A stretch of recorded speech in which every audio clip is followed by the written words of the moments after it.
জীবন। আমাদের বাড়িতে নিয়ম আছে জানেন, প্রত্যেকদিন সন্ধ্যেবেলায় বাড়ির ছোটরা গিয়ে বড়দের পায়ে হাত দিয়ে প্রণাম করে। এটা বাড়ির পরম্পরা আছে, হয়ে আছে। তা আমি আবার বাড়ি চলে গেলে, আমার গ্রাম থেকে বাড়ি গেলে আমার বাড়ির লোকের খুব জ্বালা, মানে ওই যে আপদ এসে গেছে। আপদ আসা মানে বিপদ সঙ্গে নিয়ে এসেছে। আর যেদিন গানে আসবো ওর ব্যাগ তুলে দেওয়ার জন্য 4 জন। কিরে কবে আসবি রে? এখন আসিস নি, এখন 15 দিন পরে আসবি। মানে ওরা একটু প্রাণে হাওয়া পায় আর কি, জানেন। খাটের উপরে মুড়ি নিয়ে খাবে, ডানাতে ভাত খাবে, বাহাতে জল খাবে। আমি থাকলে বলবো, আমি না থাকলে কেউ আর বলবে না। হ্যাঁ, শীতকালে তো লেপের মধ্যে রুটি তরকারি নিয়ে ঢুকে পড়েছে। বাবা, আমি মাকে বলতো তুমি উনুন নিয়ে ঢুকে পড়ো, ওখানে বানাবে, ওখানে খেয়ে ওখানেই শুয়ে পড়বে। তা সন্ধ্যেবেলায় আমি বারান্দায় বসে আছি, তা আমার বোন এসে সন্ধ্যে দিয়ে আমার পায়ে হাত দিয়ে যে প্রণাম করতে গেছে, আমি ওর হাতটা ধরে নিয়েছি। হ্যাঁ শোন, যে হাতটা ধরেছে ও বুঝেছে কোনো একটা ভুল করেছে। ও কি বলতে জানেন, আগে কাটাল দিচ্ছে। এই তো আবার জ্ঞান জ্ঞান না রে মা, তোকে জ্ঞান দেবো আমি? কি আমার 14 বুরুজের ক্ষমতা আছে নাকি? আমি শুধু তোর সঙ্গে একটা কথা একটু ভাগ করে দেব। হ্যাঁ বল, কি বলবি বল। আমি বলছি তোকে যদি একটা এঁঠো থালায় সব সময় খেতে দেই, তুই কি খাবি? ও বলছে এঁঠো থালার কথা এখানে হঠাৎ করে এলো কেন? তাহলে আমি দেখলাম তুই একটা শঙ্খ নিয়ে গিয়ে তুলসী তলায় বাজালি, শাকটা মুখ দিয়ে বাজিয়েছিস, এটো হয়েছে। আবার ওই শাকটা নিয়ে গিয়ে মন্দিরে বাজালি, আবার ওই শাকটা নিয়ে গিয়ে ঠাকুর ঘরে, একটা এঁটো থালায় আর কবার দিবি?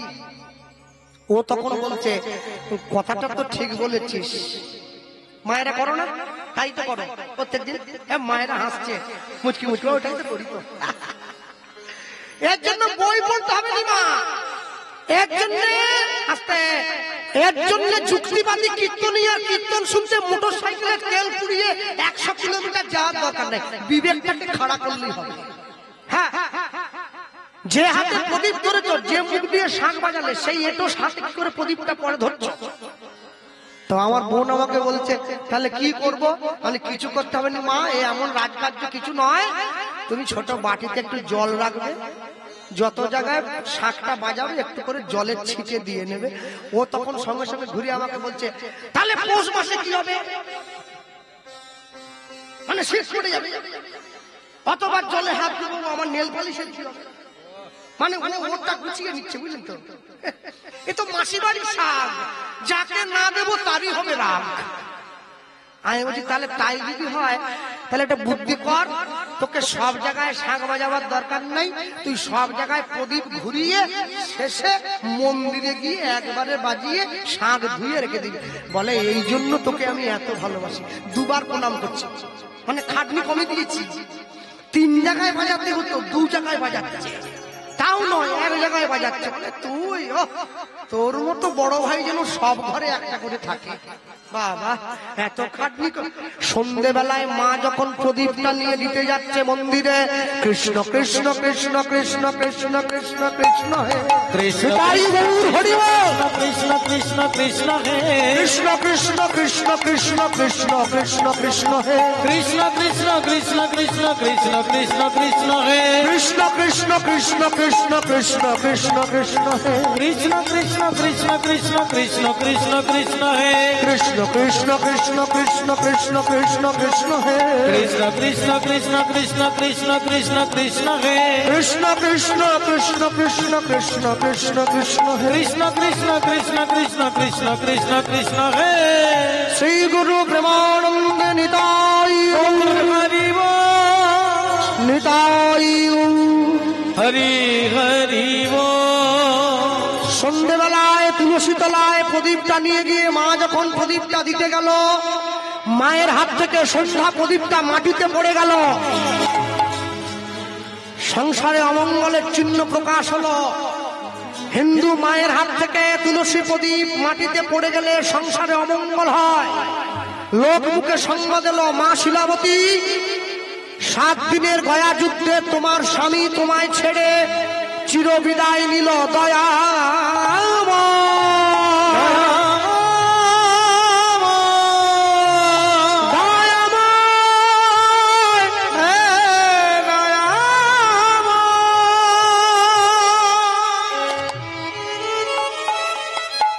মায়ের হাত থেকে সন্ধ্যা প্রদীপটা যখন মাটিতে পড়ে গিয়েছে, লোক মুখে সংবাদ এলো, মা শিলাবতী 7 দিনের গয়া যুদ্ধে তোমার স্বামী তোমায় ছেড়ে চিরবিদায় নিল। ভগবানের মন্দিরে গিয়ে মা আচার খেয়ে বলল, আমি কোনোদিন তোমার সেবা ত্রুটি করিনি, আমি কোনোদিন তোমার অযত্ন করি নাই, আমি কোনোদিন তোমার সেবা না দিয়ে নিজের সেবা নেই নাই। তবে কেন আমার জীবনের একমাত্র অবলম্বনকে তুমি আমার কাছ থেকে কেড়ে নিলে? তার সন্তান আমার গর্ভ মাঝে একটু একটু করে বড় হয়ে উঠছে। কে কে কে কে আমায় কে আমায় কোথায় অন্ন দেবে, কে আমায় বস্ত্র দেবে? পাড়ার লোকেরা ছুটে এসেছে, মা এই জগতে যার কেউ নেই তার নাকি ভগবান আছে। ভাবছ বসে চলবে কিসে, তুমি ভাববার কে? তোমার ভাবনা যিনি ভাবছেন তুমি ভাবো তাকে। আজ থেকে যেখানে কীর্তন হবে, যেখানে ভগবানের নাম হবে, তুমি শুনতে যাবে, সে তোমায় পথ দেখাবে। একদিনকে পাড়ায় কীর্তন শুনতে গিয়ে মা শুনছে কীর্তনিয়া গাইছেন, আষাঢ় মাসে জগন্নাথ দেবের রথের উপরে কেউ যদি জগন্নাথ বলরাম সুভদ্রাকে দর্শন করে, সে তার মৃত্যুর পরে জগন্নাথের চরণে গিয়ে ঠাঁই পায়। আস্তে হ্যাঁ, তুলুন তো কারা কারা পুরী গিয়েছেন দেখে? পুরী পুরী জগন্নাথ, তুমি যাও না? পুরী যাও না? আচ্ছা, এই 2-3 জন গিয়েছে, অনেকে লজ্জা তুলছে নিয়ে। আপনারা তো গিয়েছেন। আরে হাত তোলো, কারা কারা পুরীতে গিয়ে সমুদ্রের পাড়ে দাঁড়িয়ে ভেটকি মাছের চপ খেয়েছে? জীবন তো বিতা চলে গেল। আমি অবাক হয়ে যাই, লোকে দুপুরবেলা জগন্নাথের প্রসাদ খায় মন্দিরে গিয়ে কিনে, আর সন্ধ্যেবেলা সমুদ্রের ধারে দাঁড়িয়ে ট্যাংরা ভাজা কিনে খায়। পুরী গিয়ে যাকে বাড়ি কথা দক্ষিণ 24 পরগনা। আবার আমাকে দেখে ট্যাংরা ভাজার বাটি লুকোচ্ছে। আপনি এখানে কেন? আপনি আসতে পারেন, আমি পারি। কে লুকোচ্ছেন? বলে না, ওটা আপনাকে দেখানো যাবে না। এমন খাবার খাচ্ছে এটা লোককে দেখানো যাবে না। মনে রাখবেন, দুধ আসতে আমাকে অনেকে প্রশ্ন করে, দাদা কি যে লোকটা ভগবানকে এত ছোট করছে, যে লোকটা ভগবানের নামে নিন্দে করছে, যে লোকটা এত খারাপ খারাপ কথা বলছে সনাতন ধর্মের নামে, সে তো কীর্তনে আসলে প্যান্ডেল খুলে দিতে হয়, লোক হয়ে যায় 20,000। তাহলে আপনি গেলে হয়নি কেন? আমি বলি, ভাই মদের দোকানে ভিড় বেশি না দুধের দোকানে ভিড় বেশি? বলে মদের দোকানে। মদের দোকানে ভিড় বেশি হলে কি মদটা ভালো হলো? ওটা মদের দোকান, খেলেই মরে যাবে। মনে রাখবে, সব সময়ের জন্য দুধ যদি 10 টাকা কিলো বিক্রি হয়, মদ যদি 1 লক্ষ টাকাও দাম হয়, দুধ কোনোদিন বাঁশ বনে গিয়ে খেতে হয় না, সবার সামনে বসে খাওয়া যায়। আর মদটা লুকিয়ে খেতে হয়, ওটা সবার সামনে খাওয়া যায় না। এইটাই হচ্ছে দুধের সঙ্গে মদের তফাৎ। মা পাড়ার লোকেদের সঙ্গে জগন্নাথ দেখতে যাচ্ছে। শোনো, কোন তীর্থস্থানে গিয়ে কেউ আমিষ খাবে না। পুরী, নবদ্বীপ, বৃন্দাবন, গয়া, কাশী, মথুরা, কেদারনাথ, বদ্রীনাথ, অমরনাথ, সবাই তীর্থস্থানে যাবে আমিষ খাওয়ার জন্য নয়। মা কি করলো? সকলের সঙ্গে কণ্ঠ মিলিয়ে চলে যাচ্ছে জগন্নাথ দেখতে। পথ চলিতে আর বলিতে, চলিতে আর বলিতে, পথ চলিতে আর বলিতে, পথ চলিতে আর বলিতে, তোমরা গাহ গাহ কৃষ্ণ নাম, মধুর নাম, হরি নাম। তোমরা গাহ রাম কৃষ্ণ নাম, মধুর নাম, হরি নাম। তোমরা গাহ গাহ কৃষ্ণ নাম, মধুর নাম, হরি নাম। তোমরা গাহ গাহ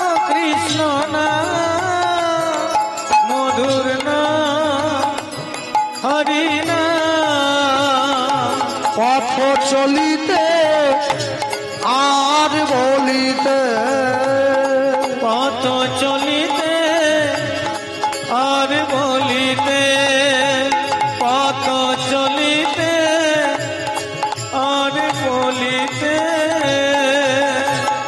সম্মুখে আধার রাত্রি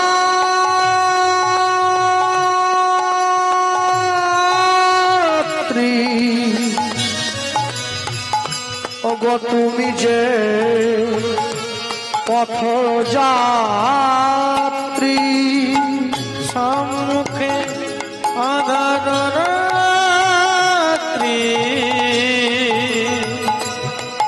ওগো তুমি যে পথ যাত্রী ওগো সম্মুখে আধার রাত্রি ওগো তুমি যে পথ যাত্রী সম্মুখে আধার রাত্রি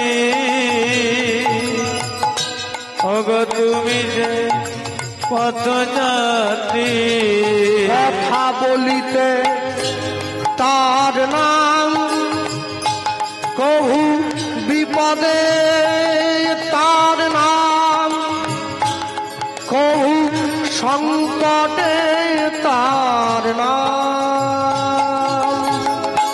পথ চলিতে আর বলিতে পথ চলিতে আর বলিতে তোমরা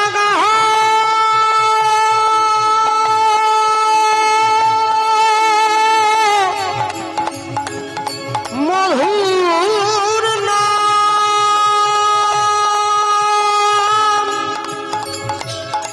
কৃষ্ণ নাম মধুর নাম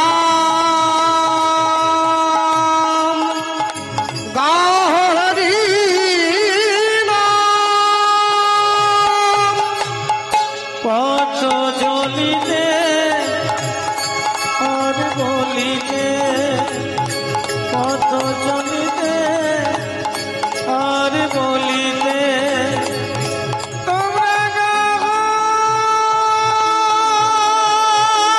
তাই গৌর প্রেমানন্দ হরিব হরি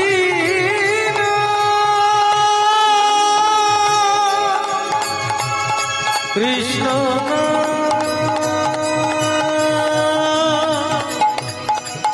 মধুর হরি হরি কৃষ্ণ নাম কৃষ্ণ মধুর নাম মধুর হরি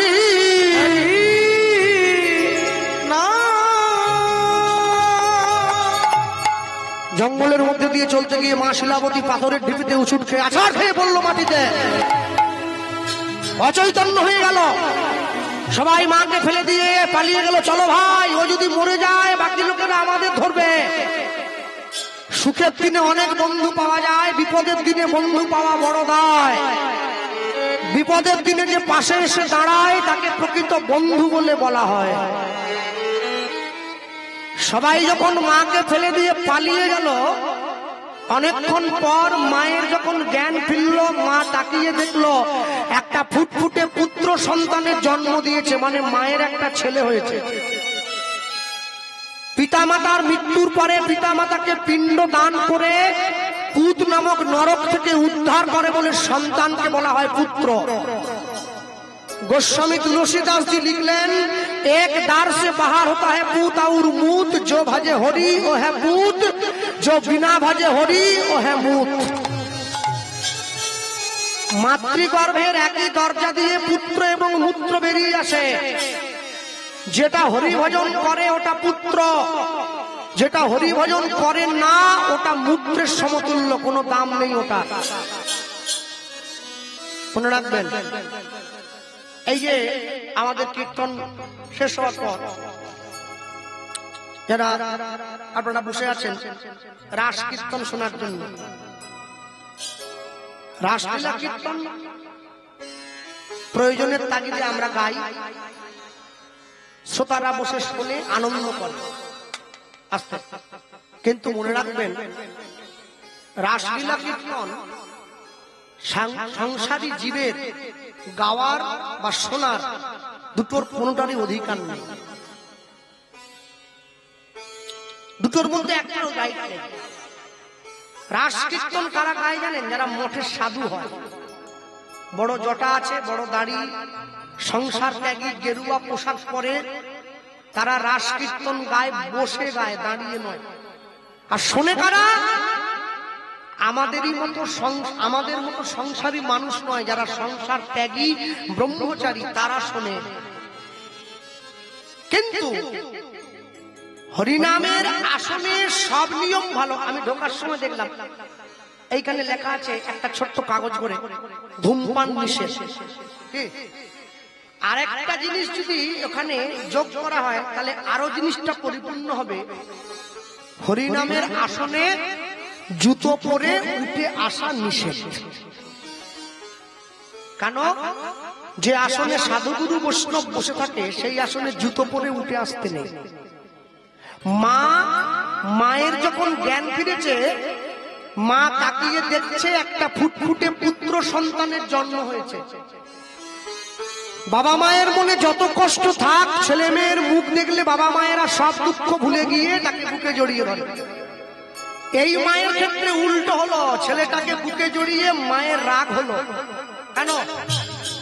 মা ভেবে উঠলো এমন একটা সন্তানের জন্ম দিলাম যে সন্তানটা জন্মানোর আগে আমার স্বামীকে মারল, জন্মানোর পরে আমার জগন্নাথ দর্শনে বাধা দিল, তুই আমার সন্তান নস, ছুড়ে দিল। মা যখন ছেলেটাকে ছুড়ে দিয়েছে, ভগবান ছুটে গিয়ে কোল পেতে কোলে নিয়ে নিয়েছে। রাখে হরি, মারে কে? আর যাকে মারে হরি বাঁচাবে কে? ভগবান কোল পেতে কোলে নিয়ে মনে মনে ভাবছে ওকে আমায় বাঁচাতে হবে, কেন ও তো আমারই ভক্ত। ওকে আমি যদি না বাঁচাই তাহলে আমার লীলাটা জগতে প্রচার করবে কি করে? ওকে কোল পেতে কোলে নিয়ে ভগবান একটা অশ্বত্থ গাছের ডালে আশ্রয় দিয়েছিল। যে গাছের ডালটিতে ভগবান ওই ছেলেটাকে আশ্রয় দিয়েছে, ওই গাছটা আজও পর্যন্ত বাঁকুড়া বিষ্ণুপুরে আছে, গেলে দেখে আসবেন সব। ভগবানের ভক্তকে কোল দিয়ে ওই গাছটা অমর হয়ে গেছে। তবে গাছটাকে জড়িয়ে ধরতে গেলে 2-4 জনে হবে না, 15 থেকে 20 জন লোক লাগবে। বিরাট মোটা। মায়েরা গিয়ে দণ্ডি দেয়, তাতে মানসিক করে ঢেলা বাঁধে, যার যেরকম মনের ইচ্ছা। ছেলেটা তো বেঁচে গিয়েছে, মায়ের কি অবস্থা? মা গায়ের জোরে উঠে চলে যাচ্ছে জগন্নাথ দেখতে, কিন্তু পারলো না। সত্য প্রসবিনী মা মুখ থুবড়ে পড়লো। ওই মন্দিরের জগন্নাথ রাখাল বালকের বেশ ধরে মায়ের সামনে এসে দাঁড়িয়ে মাকে ডাকছে, মা যাবে নাকি? চলো। মা বলছে, খোকা তুই কে? বলে আমি এর পাশের পাড়ায় থাকি, তুমি আমায় চেনো না। আমি যাচ্ছি, ভাবলাম তোমাকে নিয়ে। মা কি করলো? স্বয়ং জগন্নাথের হাত ধরে জগন্নাথ দেখতে যাচ্ছে। রথের কাছে নিয়ে গিয়ে ছেলে তার মাকে দেখাচ্ছে, মা ওই দেখো রথের উপরে জগন্নাথ। মা এত বোকা, ছেলের হাতটা ছেড়ে দিয়েছে। খোকা কোথায় রে? এই খোকা আর নেই, কোথায় গেল? ওগো ছিল মায়ের হাত ধরে, সেই তো গেল রথের পরে। নিতাই গৌর হরি হরি।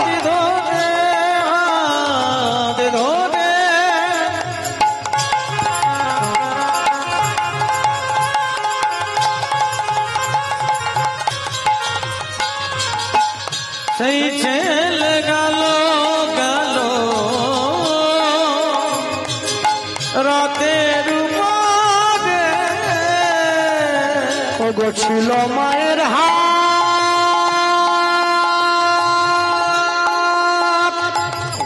হাত ধরে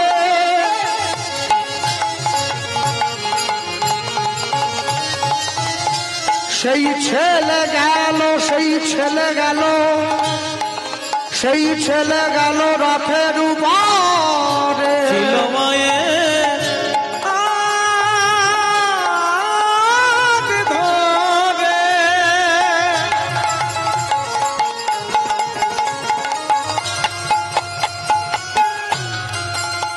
সেই ছেলে গেল গেল রথের উপরে।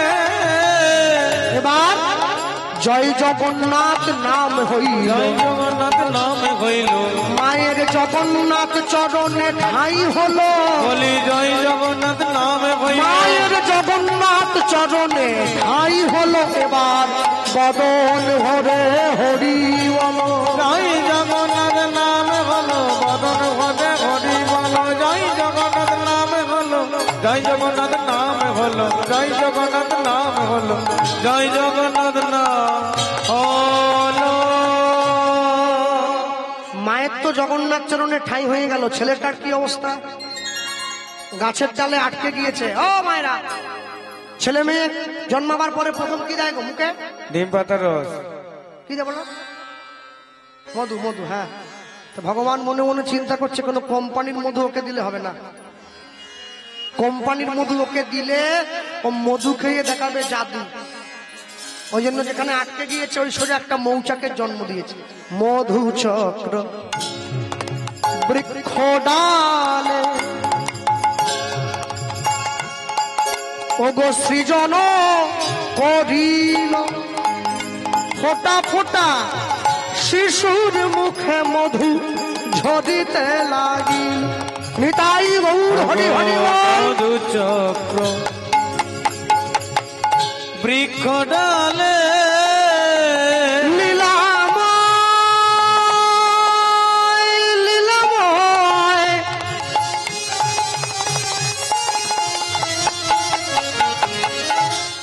বলো এই কি তোমার তোমার লীলা?